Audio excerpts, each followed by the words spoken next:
Hello and a very warm welcome to Middle East Matters. I'm Sanam Shantier. Coming up on our programme this week, Iran's foreign minister under fire. This over Javad Zarif's leaked criticism of the Islamic Revolutionary Guard Corps.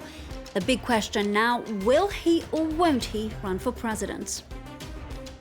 Baghdad's cultural heritage in crisis as the capital's historical buildings have been damaged following years of conflict, terrorism and mismanagement. Our correspondents report from the Iraqi capital. Plus, a community in mourning after 44 were killed in a stampede at a religious festival in Israel. I'll be speaking to a member of the ultra-Orthodox Jewish community, and together we'll delve into the world of ultra-Orthodox women. We start in Iran this week, which has been making the headlines once again. This time, not for its contentious nuclear program or regional activities, but because of domestic infighting. The country's foreign minister came under fire by the Supreme Leader Ayatollah Ali Khamenei after he was heard criticizing the Revolutionary Guards in a leaked recording. Meanwhile, Javad Zarif has been pitched as a potential leading presidential candidate by Iran's reformist coalition. Here's Peter O'Brien with a look at reactions to that leak. In a recording leaked towards the end of April, the Iranian Foreign Minister Mohammad Zarif openly speaks his mind, criticising the powerful Revolutionary Guard and saying it has more influence in Iran's foreign affairs than his own ministry does. و من اینو میتونم به جرئت بگم من دیپلماسی رو بیشتر هزینه کردم برای میدان تا میدان برای دیپلماسی هزینه شده. Most controversially, he criticises the late General Qasem Soleimani, who led the Quds Force, a branch of the Revolutionary Guard, before he was assassinated in a US drone strike at the start of 2020. His memory is revered in Iran. The country's supreme leader spoke out against the comments. Without naming Zarif specifically, Ayatollah Ali Khamenei said it was a big mistake to suggest the military's actions are in contradiction to Iran's diplomatic efforts, and said such talk plays into the hands of Iran's enemies. بعضی از مسئولین کشور هم این روزها حرفایی شنیده شد که برای انسان مایه تعجب و مایه تأسف. On social media, Zarif said he was very sorry that his personal views had been published, and in particular apologised to the family of Soleimani. The leak also came as talks were held in Vienna over reviving a deal to curb Iran's nuclear weapons program in exchange for lifted sanctions. The Iranian president saw it as an attempt to derail progress towards this. درست در مقطعی که وین در اوج موفقیتش هست این پخش میکنن. تو در درون اختلاف درست کنن ما چجوری پیروز میشیم. As Iran heads towards presidential elections, it's unclear who might benefit from the leak. Several Revolutionary Guard commanders are running for office. While Zarif has said he won't, the reformist camp is pushing for his candidacy. Now to a tragic stampede in the northeast of Israel that left 44 people dead. Dozens were also injured at the religious ceremony in Mount Meron. Some have blamed the country's security forces, others pointing the finger at ultra-Orthodox politicians for pushing to lift attendance restrictions. Now, to talk more about this incident and to get a glimpse into a closed community, I'm joined by Tirza Bloch, a self-confessed feminist. Tirza, thank you so much for being with us. What do you think led to this tragic incident? I would say a lot of things have led to it, but frankly, it was a disaster waiting to happen. Mount Meron is an ancient structure. It's not very large, and it's being cared for by several private religious foundations, which apparently have not been maintaining it very well. Just to be frank, I'm surprised this tragedy hasn't happened before. Of course, and there were many government reports saying improvements needed to be made.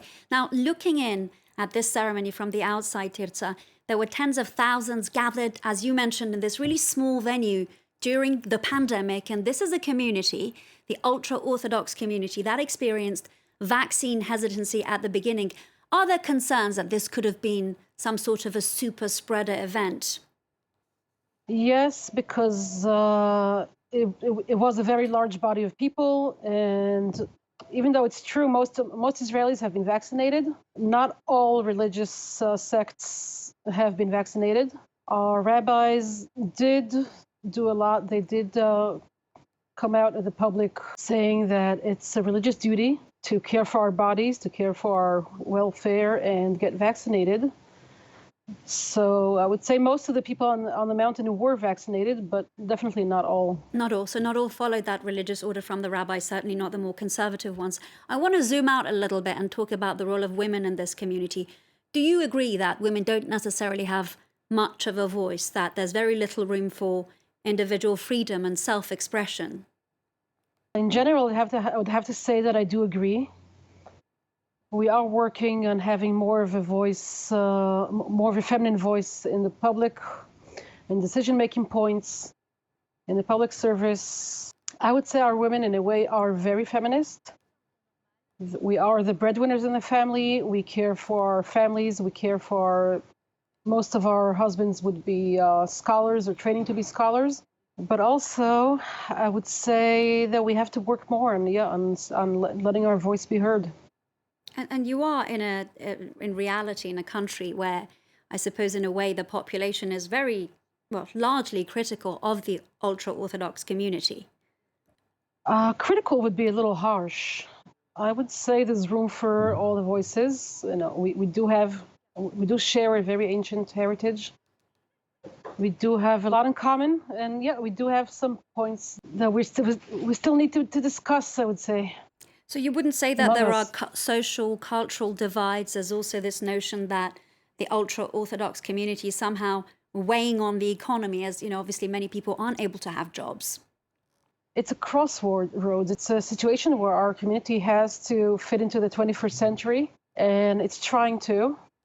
But we also want to keep our values and our very ancient heritage. And it's a discussion. It's dynamic. It keeps on changing.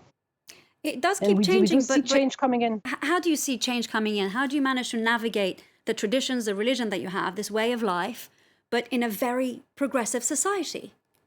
Where's the bridge? I would say the women are the bridge.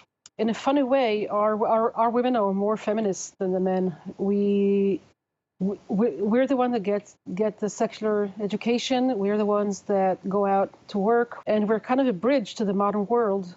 And so you think that there's a possibility that as a bridge you could integrate yourselves more into Israeli society? I'm a big believer in that. Okay, let's keep believing. Tirza Bloch, thank you so much for taking the time to share your story with us. Thank you. Now, after decades of conflict, terrorism and government mismanagement, Baghdad's monumental buildings are increasingly dilapidated and under threat. Many fear, without laws and protection, they could gradually perish. And with that, much of Iraq's cultural heritage. Here's a report from our correspondent, Jack Hewson. The hammering of metal on metal was once so loud that it was hard to have a conversation at this Baghdad souk. But Nazem Hassan says the copper market has grown quieter with every passing year. Now most of the stores are selling cloth. There are just 10 to 15 coppersmiths left. If anyone comes to buy now, they only buy it as a gift. Nazem's craft dates back to the Abbasid period. When he started in the middle of the last century, the goods he sold were functional and not just used as ornaments.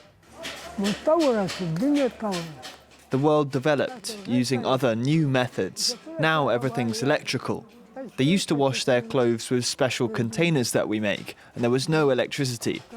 Everyone used lanterns and candles, but now everything has evolved. It's not like the past anymore.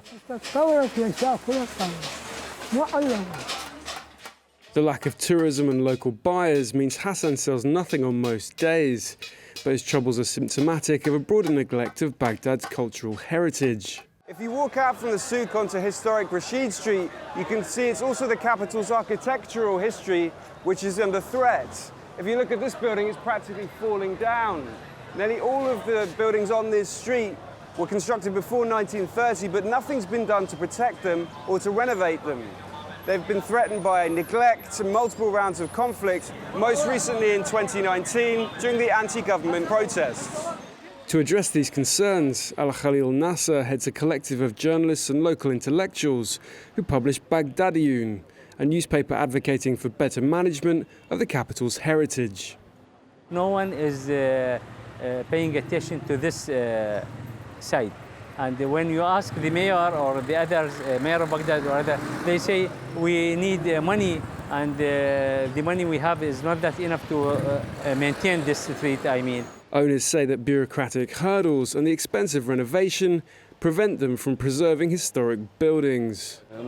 We went to them and asked them to renovate the facade of the building to restore it as it was, and they told us this was not allowed, that we must get approval from them, and so wait a year or two until we get the authorization. In response to these grievances, the Baghdad governor's office told France 24 that a new committee was being formed to protect the area's historical buildings.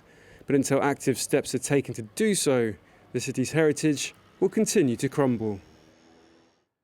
Well, that's it from me and the team this week. Thank you so much for watching Middle East Matters.